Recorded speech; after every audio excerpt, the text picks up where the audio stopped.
काशी में 80 घाट पर तुलसीदास रोज रामचरितमानस को गाते थे। एक बार गोस्वामी प्रातःकाल शौच करके आ रहे थे तो कोई एक प्रेत से इनका मिलन हुआ। उस प्रेत ने प्रसन्न होकर गोस्वामी जी से कहा कि मैं आपको कुछ देना चाहता हूं। गोस्वामी जी बोले, भैया हमारे मन में तो केवल एक ही चाह है कि ठाकुर जी का दर्शन हमें हो जाए। उस प्रेत ने कहा कि महाराज, मैं यदि दर्शन करवा सकता तो अब तक मुक्त ना हो गया होता। मैं खुद प्रेत योनि में पड़ा हुआ हूं। तुलसीदास जी बोले, फिर भैया हमको कुछ नहीं चाहिए। तो उस प्रेत ने कहा, सुनिए महाराज, मैं आपको दर्शन तो नहीं करवा सकता, लेकिन दर्शन कैसे होंगे उसका रास्ता बता सकता हूं। तुलसीदास जी बोले कि बताइए। प्रेत बोला, आप जहां कथा कहते हैं बहुत सारे भक्त सुनने आते हैं। अब आपको तो मालूम नहीं, लेकिन मैं जानता हूं आपकी कथा में रोज हनुमान जी भी सुनने आते हैं। सबसे पीछे कंबल ओढ़कर एक दीनहीन कोढ़ी स्वरूप में जो व्यक्ति बैठता है और जहां लोग चप्पल उतारते हैं वहीं बैठते हैं। उनके पैर पकड़ लेना वह हनुमान जी ही हैं। गोस्वामी जी बड़े खुश हुए।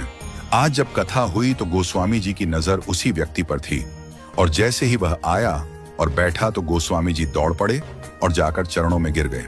गोस्वामी जी बोले, महाराज आप सबसे छुप सकते हो, मुझसे नहीं। अब आपके चरण तब तक नहीं छोड़ूंगा जब तक राम से नहीं मिलवाओगे।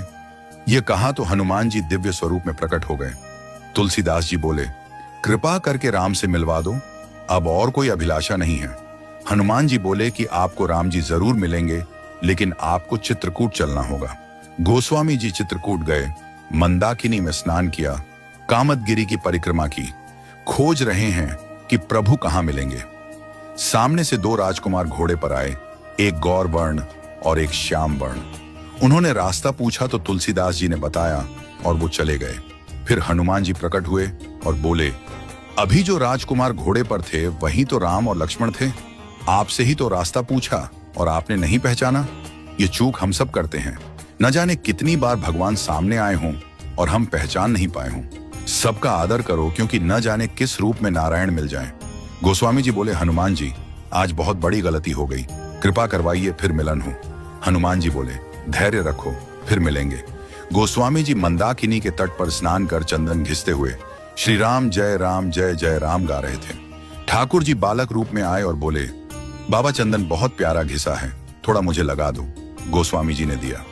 हनुमान जी तोता बनकर आए और घोषणा कर दी कि चित्रकूट के घाट पर भई संतों की भीड़, तुलसीदास चंदन घिसे, तिलक देत रघुवीर। तुलसीदास जी के कानों में यह वाणी पड़ी तो चरणों में गिर पड़े। ठाकुर जी बोले, अब नहीं छोड़ूंगा। प्रभु दिव्य रूप में प्रकट हुए और अंतर्ध्यान हो गए। वह